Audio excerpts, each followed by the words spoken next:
You're listening to Black Like Me with Dr. Alex Gee, a podcast that invites you to experience the world through the perspective of one black man, one conversation, one story, or even one rant at a time. Here's Dr. Gee.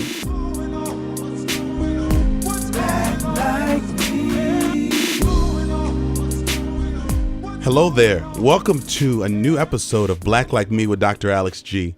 Hey, I'm really excited. Let me just first say we are having downloads for our new podcast from around the country. We've only been live for about 4 weeks. We've had over 2,000 downloads, most recently from Switzerland, Italy, Nicaragua, and we've just had a ton of downloads. My staff told me this week from Argentina.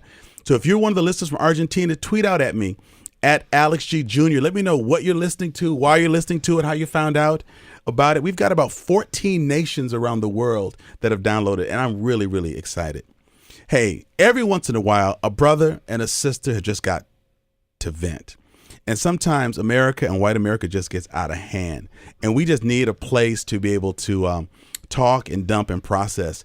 And so, listen, I've got some of my favorite community influencers in this community. And they just happen to be black, but they are community influencers.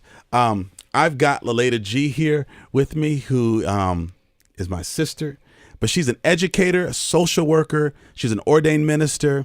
She's an author. She's a radio host of her own program. She's a healer. She's the founder of Lilada's Livingroom, which is a movement that really worked to help black women heal from the scars of sexual abuse. And she's also the creator of a new international movement that's called Black Woman Heal Day. It happens every April 1st of each year. And she is working with women in Africa, in the UK, in the Caribbean, over 30 states in the U.S. To help black women stop, pause, and think about what they've got to do to bring about some healing. She holds a triple major from UW-Madison in psychology, Afro-American studies, and education. And if we were to sum up her work, she really is about defending black girls. Next to her is a gentleman that I've known literally all his life. Is one of the most thought-provoking, innovative, and brave leaders that I know, and I respect his work tremendously. He's a national leader in the K-12 educational reform movement. He's the founder and CEO of One City Early Learning Center. It's working on eliminating racial disparity among young kids. UW graduate. We got Badger and Bucky in the house in 2000. He served on committees like Fight for Children, the America Education Reform Council, the Black Alliance for Educational Options. He's a Navy vet. He's a husband. He's a dad. He's an educator. He encourages me in a lot of the work that I do. Mr. Kaleem Caire is also on the show. So Lilada, Kaleem, thank you all so much for being here. How are y'all feeling today? Very good. Glad to be here. Good. Well, each episode I open up with something that's called a black ice breaker. Okay. And so I'm just going to banter between the two of you. It's no judgment here. I'm not going to take your black card away. I don't have that authority. I might question, but I won't take it away. But I'm just going to ask some questions of you. Mr. Caire, I'll start with you. Collard greens or turnips? Collard greens. Gotcha. Lilada, did your grandmother let you drink coffee as a kid? Yes, she did, and fed some to my baby. Wow. All right, let's see. Mr. Caire, have you ever bought or sold snow cones on the street corner growing up? Both.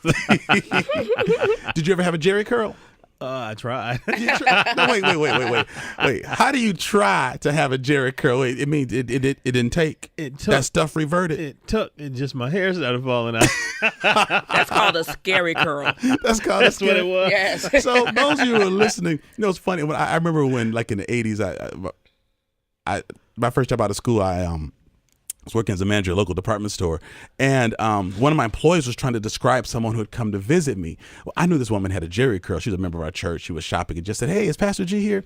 And she said, "Well, she's a black woman. She's like 5'6", but she had real juicy hair."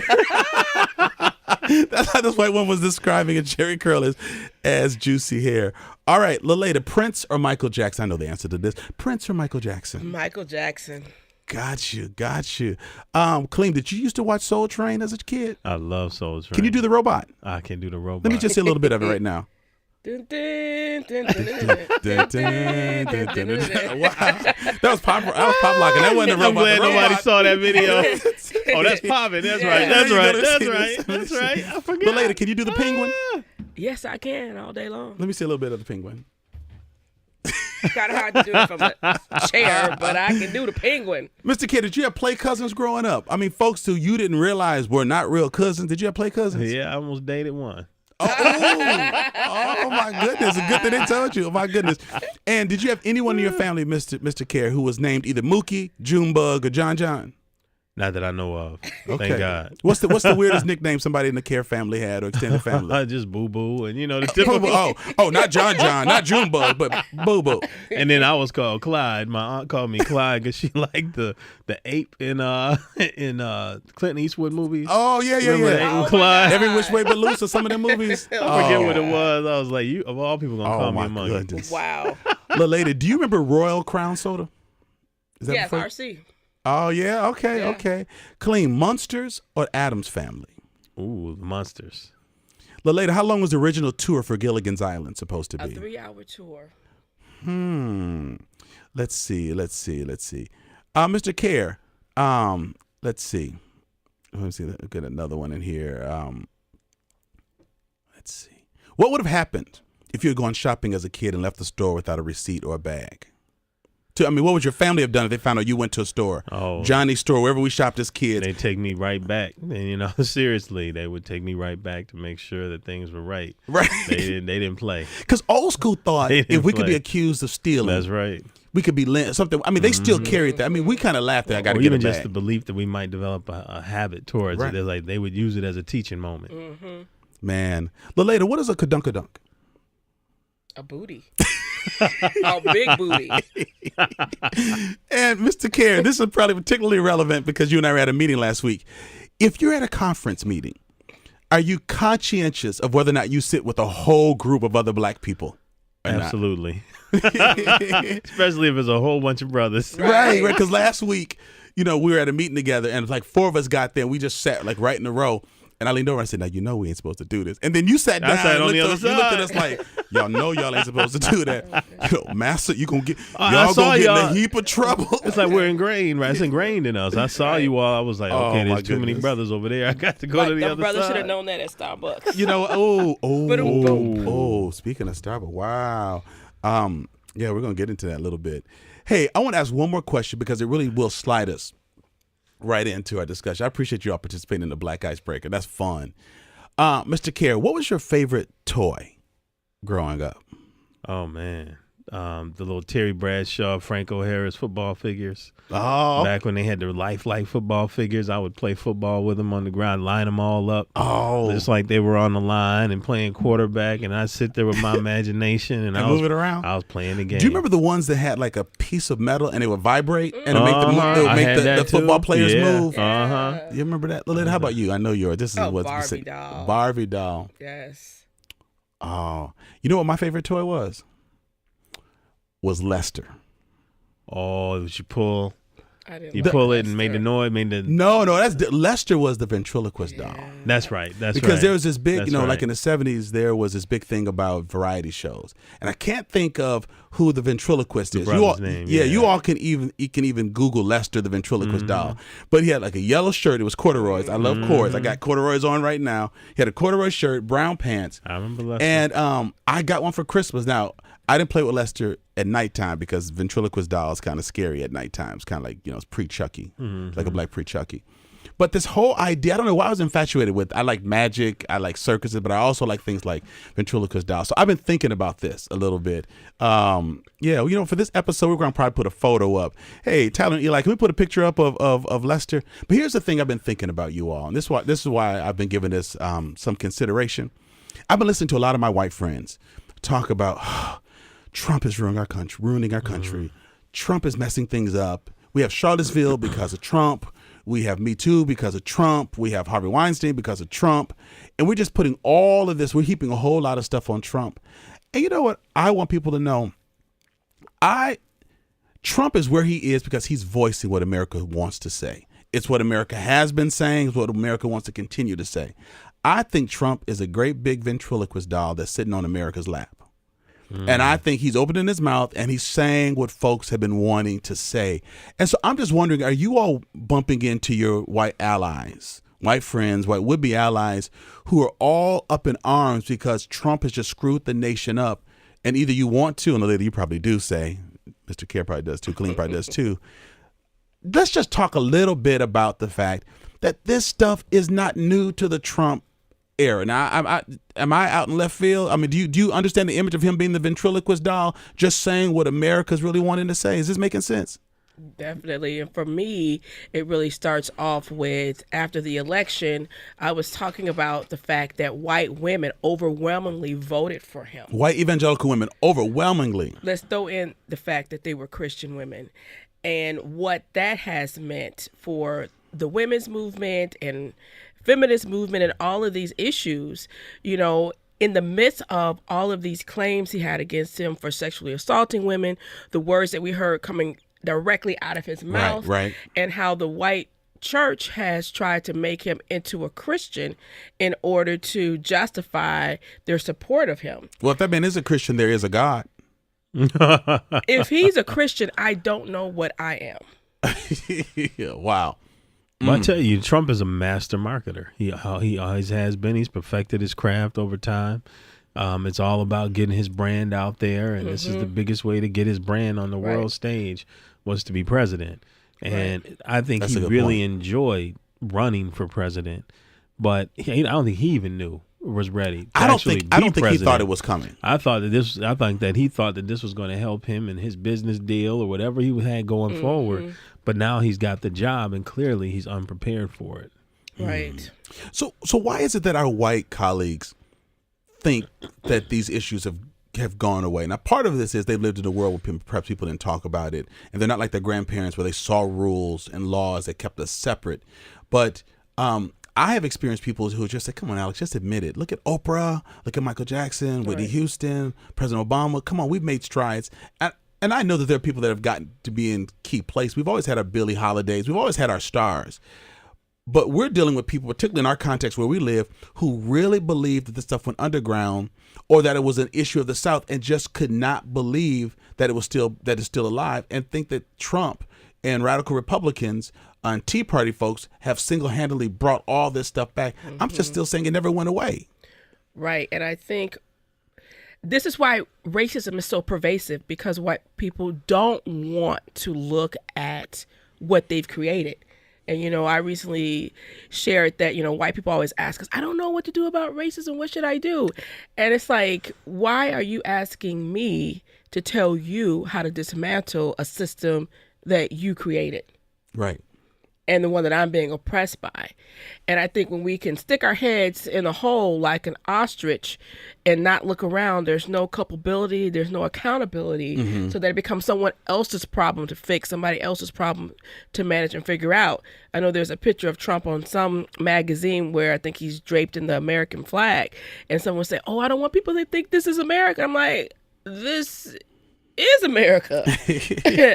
And if we embrace that, then we can move forward. But until we really embrace the fact that America is built upon racism, that privilege is still a thing, that white people are still profiting from the broken bodies of black people, then we can never move forward. Right. You know, if we want to get to the kumbaya. And I'm not singing no damn song right now. No, you don't. You're not even going to tune up. You No. know. No. But you How know, about Michael rode the boat ashore? You ready for that one? No. Not that one. Now, Mr. Caire, I know you used to live in the D.C. area, so I like to sort of kick I've met things Trump. towards you. I bet you have. Is this the pendulum swinging to the other end? Is this pushback? I mean, all of this a pushback from having a black president? I think it's a big, that a part of it? big part of it. I think that there is a large cross section of white America that in some way feels like they're losing something when they see us gaining something. Good Right. point. Good point. And you know, those are often the people that don't necessarily live around us, or if they do, they don't connect with us, they don't talk with us, they don't deal with us. And we're seeing that it is a large percentage of this country. Look at all the people that voted for him. Now, I don't want to say all the people who voted for him thought that way, But I think of those who support him still. If you support that man still, to me, in my mind, you've got some serious problems. Right. And when you think about it, too, a lot of people don't want to, they don't understand that when he talks about making America great again, and he's talking about taking us backwards. If you take black people backwards, you're taking our progress away. Right. Because ever since we came to this country, it's been a sordid experience. And then when we got to civil rights and we started to make some real progress, you're talking about taking me back? Right. Taking me back to where? Too many uppity question. Negroes need to be put back in our place. And I think the scary thing is that it's not necessarily the white people we don't deal with. It's the ones that we do deal with that smile in our face but have a different mentality, when they're behind our back. And I was sharing with you, Alex, the other day, I think when you look at the white women voters who have supported Trump, that to me they remind me of the helicopter moms in the schools, making sure that their kids get everything, every resource, every, opportunity. Snack. Everything. And I think it's the fear of these white women that somehow their children won't get something that they think that they have the privilege and right to have. I think their support of Trump is their mama bear coming out to protect their kids and what they think their kids deserve. And when they hear about the browning of America, which is true. Sure. It's happening. You can kill us 100,000 times. We still have children. We don't have a birth crisis in the Black and Latino communities. We don't? I'm talking about in terms of being able to have babies. But we do have a birth crisis. We have a birth crisis in the terms Black community. of babies dying at birth. But I'm saying we can give birth. I'm saying that's been impacted though, and I think that's one reason why there's a redirection of things. Because when you think about it, we got all our black men locked up during their prime years of birth. We have black women and girls who are having abortions at alarming numbers. We're having women who are wanting to have their babies, black women who are losing them, and this maternity crisis in the black community. So we have all of these things that are going on that is really lessening the number of babies that we're having, but it's not lessening the number of Latino babies. And what I have seen and heard of, particularly like with Planned Parenthood, because we've always talked about why is Planned Parenthood in black neighborhoods, but now they're starting to do outreach to the Latino community. And I'm thinking, well, why are they doing that? Because they are having babies. They're having 5 and 6 kids. We're not. We're having 2 babies, 3 kids. We're not having the large families like we used to anymore. And I think the fear around that, maybe that's why even the push with all this immigration talk. I mean, it's a fear of losing control. And making sure they maintain control. Yeah, and the psychology behind that. It's like, why do you feel that way?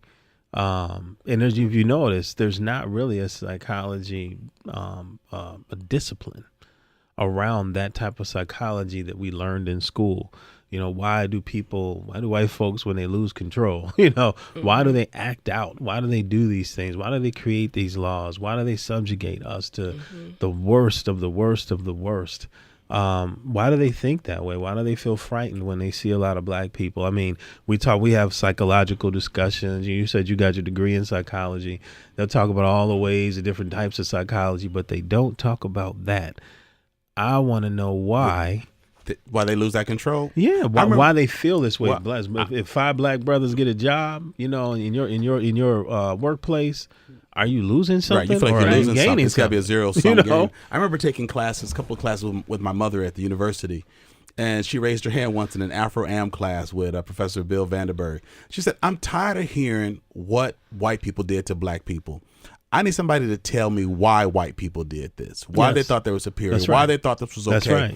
I remember the class got kind of quiet because like 19-year-olds, and then you got like this mama bear in there. She said, I want to know what made white people so insecure so that they thought they could just take control of people and their lives and their bodies. Of course, I don't think he really addressed it adequately. Because we can talk about history, but not intent. Right. Because I think we want to begin to flip that. Part of what I want to do is I'm tired of talking about what the oppressors did. We know what happened. I want to talk about the resilience that happened that made your family move here 100 years ago, or our family sustain the things that we've sustained and still grow stronger. I'm realizing the ugliness of our history but we're not talking enough about the resilience that makes us all these years later still unwilling to be complacent with the status quo. Well, I tell my children that even though you drive through neighborhoods, I've driven them through neighborhoods that are depressed. Every neighborhood had a heyday, whether it's East Baltimore or South Chicago. Right. But I tell them that when you look at these people, they come from some of the strongest people in the world. They do. They just don't realize it. Their people have survived all kinds of terror. Right. And unfortunately, and still that terror is in us, right? Right. We call it post-traumatic slavery disorder or whatever they call it. Right. But we still feel it. We still show and show some of the signs of the trauma that we've experienced through our generations. But we're still here. Sure. And I think part of it is, to speak to your question, Kaleem, I think white people are so afraid because they know what they did when they were in power.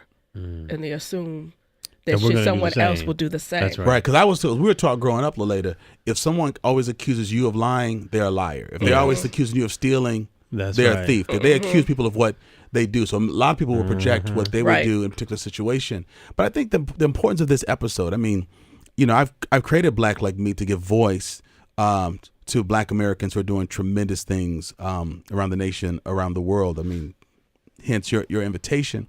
But it's also so that our non-Black people can listen in and experience life a little bit from our perspective. We didn't put Trump in office. We didn't create these realities, and so they can't ride on our coattails or just say, "Yeah, you go tell them, you go get them, you go challenge Starbucks." What I loved about let me just slide Starbucks in for just a minute. I love the fact that white people were standing up. Now that's what you should do, because Black folks have been standing up for folks a long time, but I think we got to see more of this, because if the people doing the filming and the responding were just Black, it would give the country a chance to say, they're just trying to cover for each other. Now, the fact that white people are standing up for Black people, still maddening to some folks, because we were talking about this, earlier today, that there are folks that want to boycott Starbucks because they're closing their stores to provide some training. And if you don't think that we need to do this in this day and time, you're just really crazy. You don't deserve the book. Right. So I think the message we got to get to our white allies is you have to speak up. You have to vote differently, because to your point, Lilada, white women he couldn't have done this without the white female vote. And I think, and Black women, if I can just give a shout out to the sisters, we overwhelmingly did not vote for Trump. Right.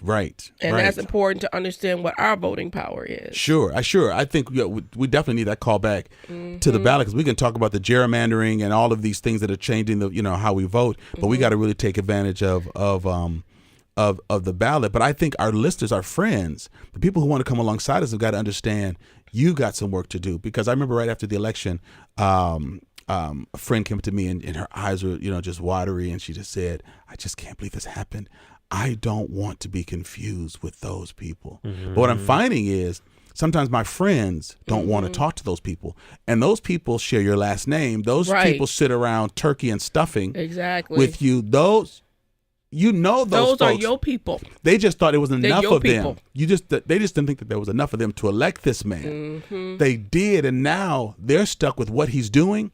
But they're also wrestling with their silence, because there's some they're complicit in their silence by just saying, how can you be a person of faith and not care about people that are hurting? How can you be, upstanding and not care about certain things? And so we're needing folks to understand these issues have not gone away. Trump is not making up his voice. He is voicing what his funders, his supporters, his back office wants him, what they want him to say.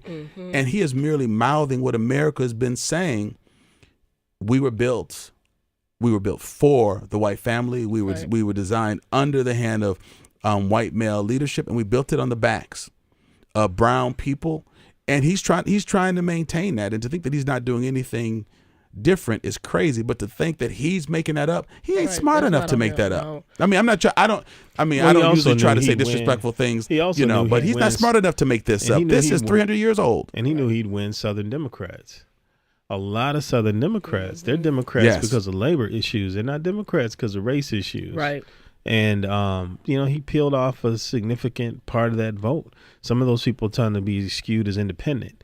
Interesting. But, he got a lot of those people to come out to vote for him. So can we go back to Starbucks just for a second? Sure. You're talking about how some people are upset that they're closing to do this diversity training. And I think what I want to put a spotlight in on is white space in America. Tell me more. Well, people want the black coffee in Starbucks, but they don't want the black people. And so there's so many white spaces in America, and Starbucks is one of them. Of course, it's not that they say you can't come in if you're not black, but I think that's part of the reason why these black men that were just sitting there were pointed out, even though there were white people that were in the store the same day because people couldn't imagine who why weren't buying anything. Because black people might come in and buy their stuff and leave, or go through the drive-thru Right. and leave, but actually congregating two Right. folks, it's a trap. It's a it's a gang of them. It's two of them. Right, and it's two black men, and so there's a lot of white spaces still in America that aren't open to us. Now, Starbucks is one of them, but one of the most unfortunate white spaces still in America are public schools. Sure. You know, where we have our black kids bus there, but they're not really welcome there. Sure. And they're not reflected in the leadership and the Right. administration. Or the curriculum or the books or anything of that nature. And so I think really kind of looking at those places, because there's pushback when you have black space. If Right. you try to sanctify Sure. any space for blackness. But there's so many white spaces in America in terms of where people live, neighborhoods, country clubs, Sure. restaurants. Even in a city as diverse as Madison is, I will still go to restaurants and I will be the only black person in there, me or maybe the person with me.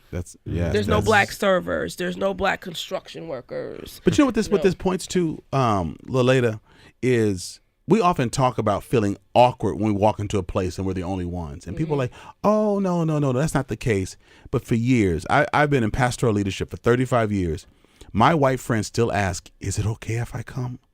And it took me years. I'm thinking it's public space. Come, you can worship. It took me years to understand what they were asking. Will I be the only white person? Will it be only black? But I found out that that's what they were really asking. So when we walk into an area, we feel like, hey, I don't think I feel comfortable here, or hey, I don't want to be here, or I've got friends. Lily, you were a social worker for years.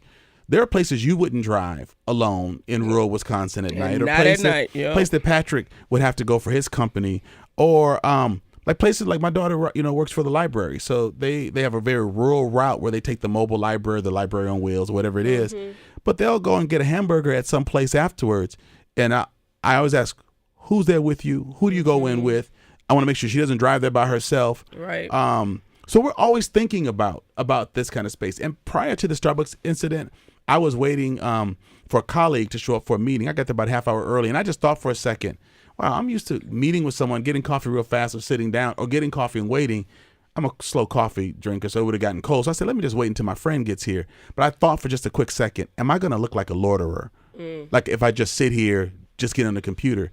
Then like within a week, this scenario comes out and makes you ask. That's why we ask ourselves. And that's part of the extra weight that we carry that our white colleagues don't. And I'm not saying this so that we can whine, because we're still excellent. I mean, listen, I didn't have enough paper to write down your accolades. Kaleem and Lilada, I ran out of room writing down your majors.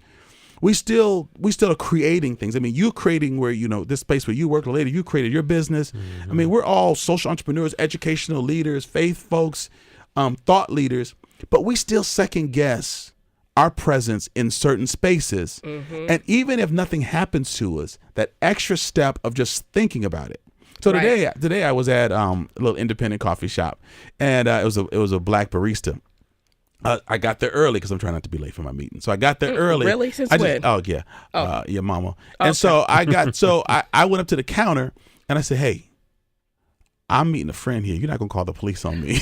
Okay. And so now he just said, no, of course not. But there's a white woman behind him who turned around real fast. Like, I'm like, breathe, sister. I'm just trying to, oh my God, no. You can have some free coffee. I should have played it so I can actually get some free stuff. Right. But I said that jokingly, but I am thinking, what does this look like showing up and not getting stuff? So I just think for a lot of us, that space, look like you want to say something, Kaleem. But yeah. I'm thinking that. about, in Madison, the people refer to themselves as liberal, right? Oh my God, we don't even know what liberal means. And when I think about my white liberal friends, oppressive. I'm like, okay, you guys, think about the school that was trying to get for black boys, they said, right? When it was really for all young men. You can't have an all black school. You can't have the liberals, segregation and all of that. But then I'm looking at you, but why don't you live in a black neighborhood? Why don't you live near black people? Do you shop near black people where we have stores and shops? Do you worship with Do you black get your people? hair cut?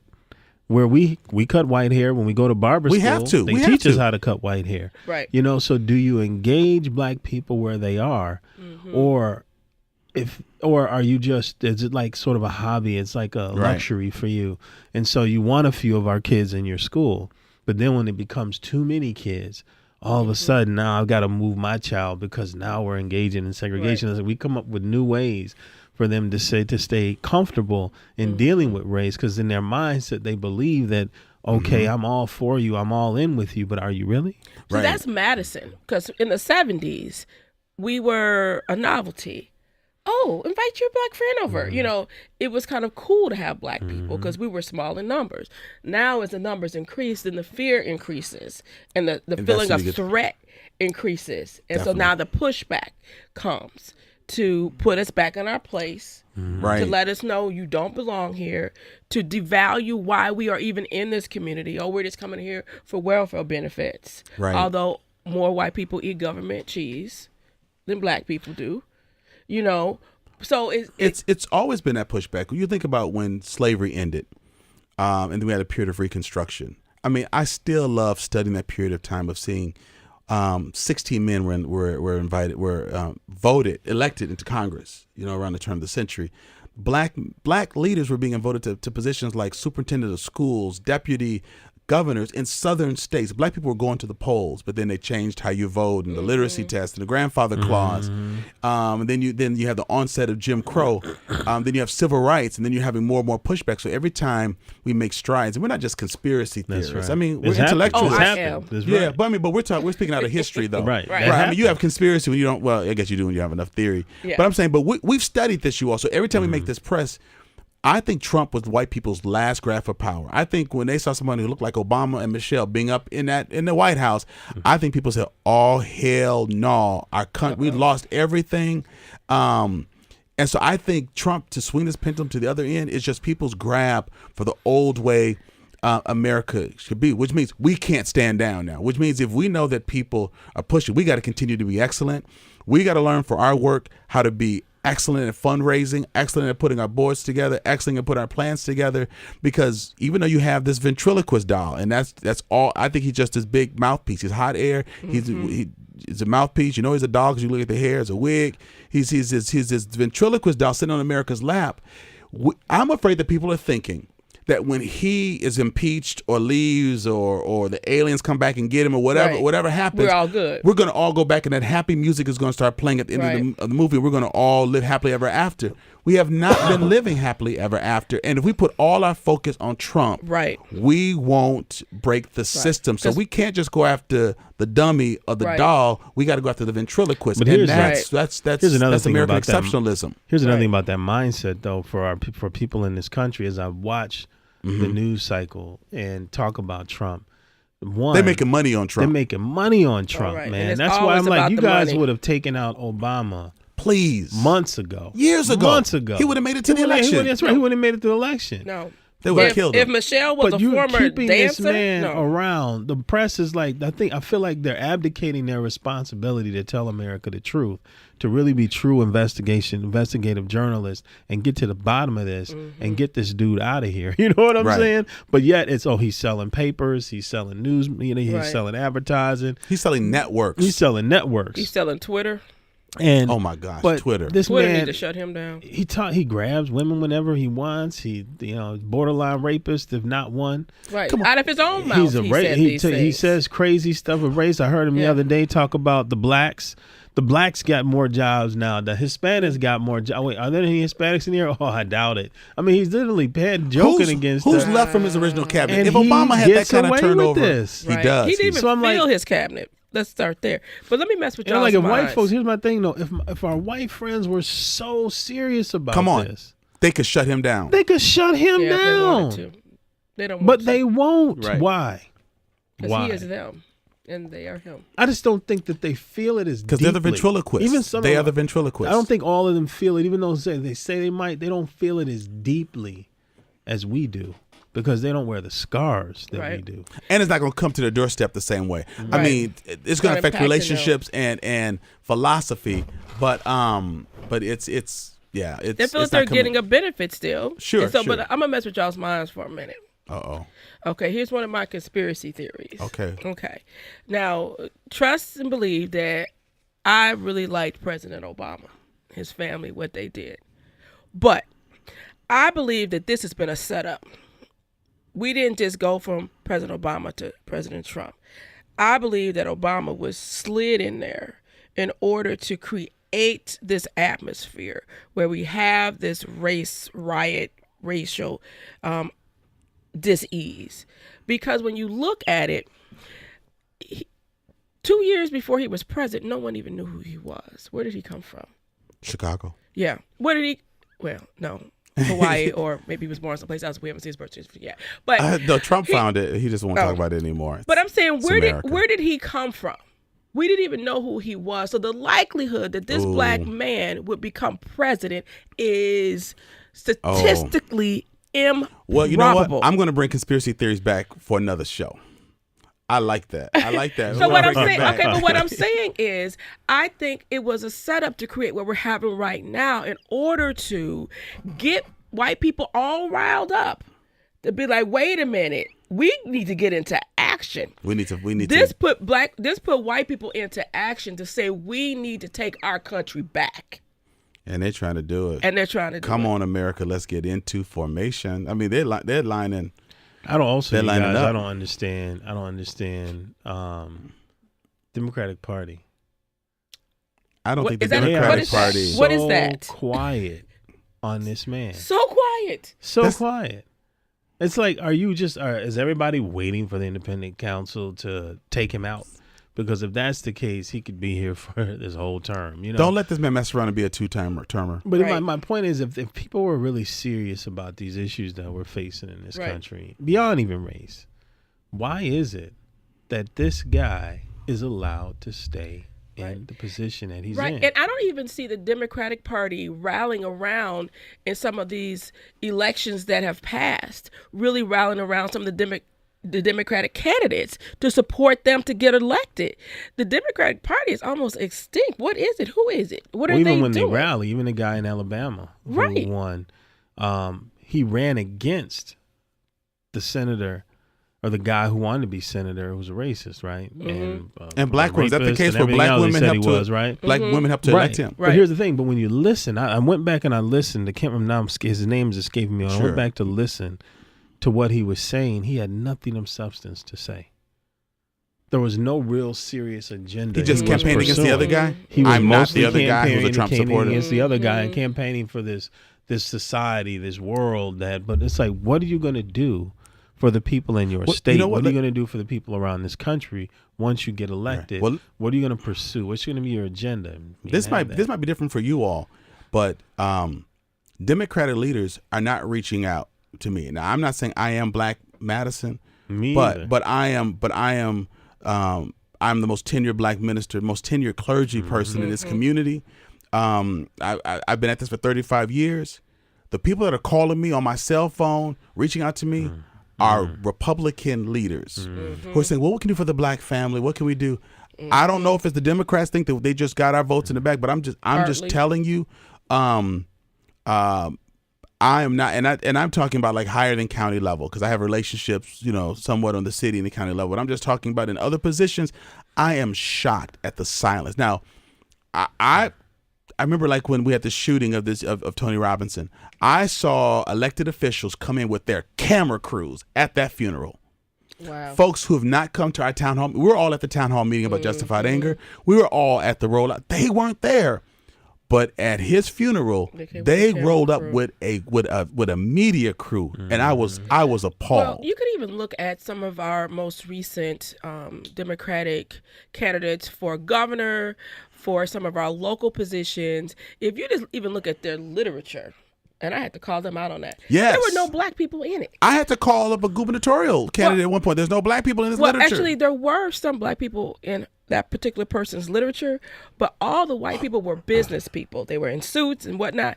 The Black people that were in there, They were you could service tell people? that they were at a computer class, maybe getting their GED. That was the only black people in there.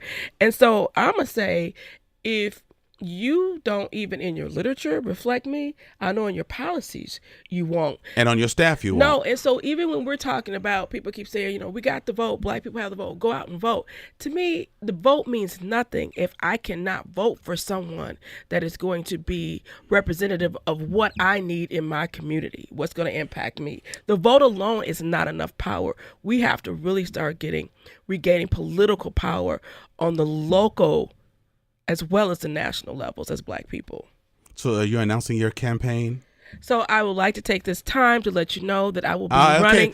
We have to cut the station. No, because we might do it. Listen, you all, we're done it a long time ago. Listen, you all, I love they sitting. They can't handle me. The reason I love Lilada and Kaleem is that we all grew up around the way. And so we are folks who have had experiences outside of Madison, but we've been shaped largely by Madison culture.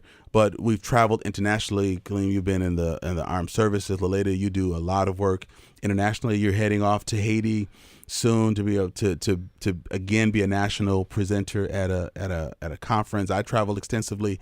I love the fact that we bring it back to our communities. The other thing I really love about you all, if I can just dote on you for just a minute. Oh, please. You all have been raised in Pharaoh's household. We're all from UW-Madison, and so we know what white people mean when they say you're articulate. We know what they mean when you don't. We know the black people they respect. We know the ones that they do.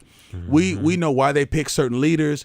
We know the game because we sat at the same table. Right. But then we bring our black skin and the strength of our ancestors and the grit of their teaching and the boldness of our faith.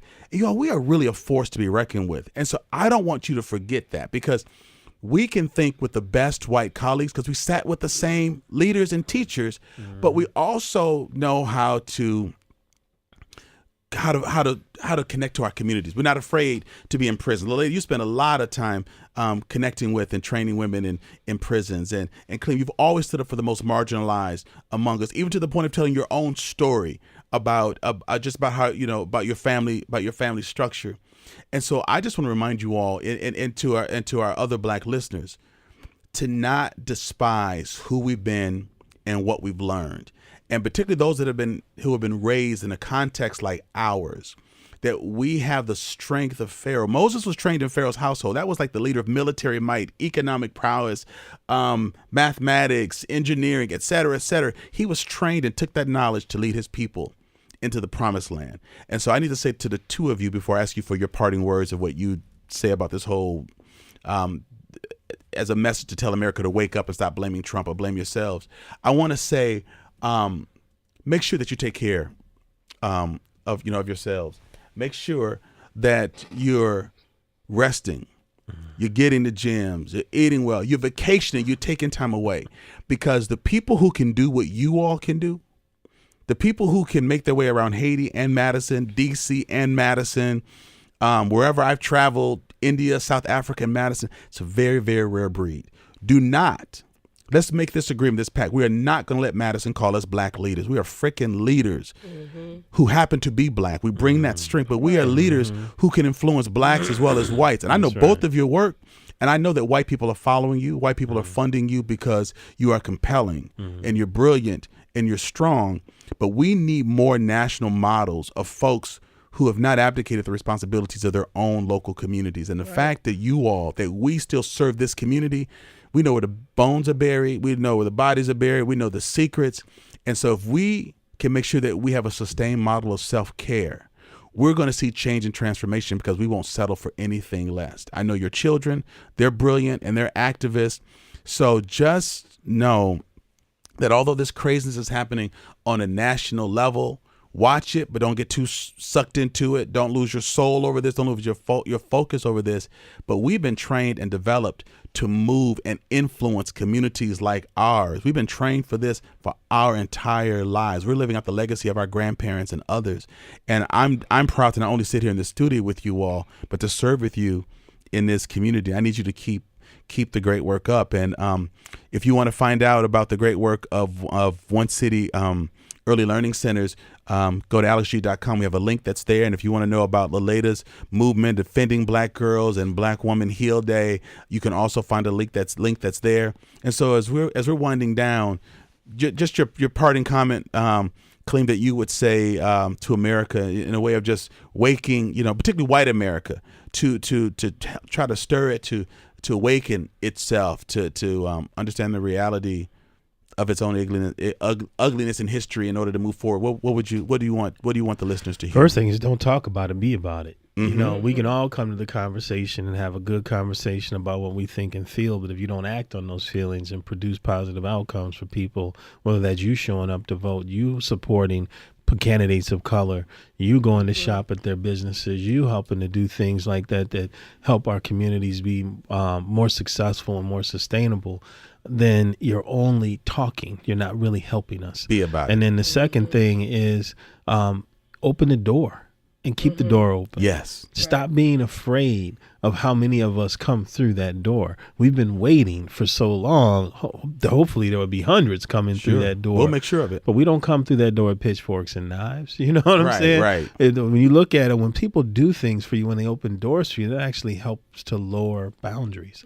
It helps to create bridges. I like that. And so when people support you, it's like you build that camaraderie, you build that support network with each other, you build a familiarity, trust.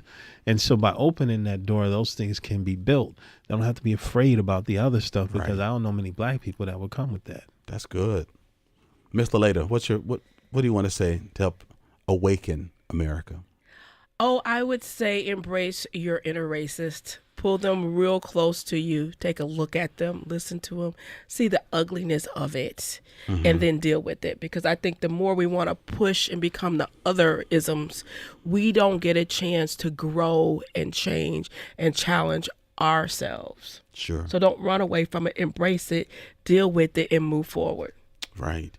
And I would say to our friends that we love who, as Black people, we love who we become. We love the fact that we have this inner strength. And our history, looking back at our history, only makes us stronger. So we want to encourage our non-Black friends and would-be allies, look back at this history as well. America never was for everyone. It benefited certain folks. But if we understand that, then we can make it become that. And so I love the ideal of America. I come from a family of folks who are patriotic. You all do as well. You're a veteran. So we understand what it means to be patriotic, but we want to stand for an ideal that benefits everyone. And we don't want to just be servants of white men in leadership in uniform. And so let's look back in order to understand what America can be. Let's not idealize what it has been, because that's not ideal. But what it can be is what we want to really fight for, what we want to really strive for. And so I'm appreciative of my guests, Mr. Kaleem Caire and Miss Lilada Gee. This has been really great to sit down and talk with kids, folks who I was kids with, who I knew around the way, who are adults and leaders and parents and influencers in this society. So this has been another exciting episode of Black Like Me with Dr. Alex Gee.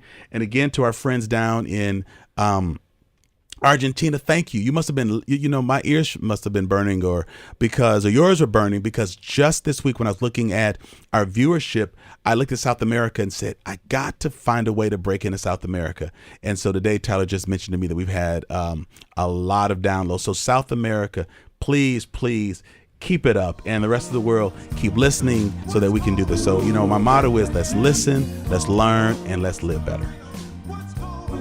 Thank you for listening to today's podcast. You can find out more about Dr. Alex Gee's amazing work at www.alexgee.com. Black Like Me is sponsored by the generosity of the Human Family Unity Foundation.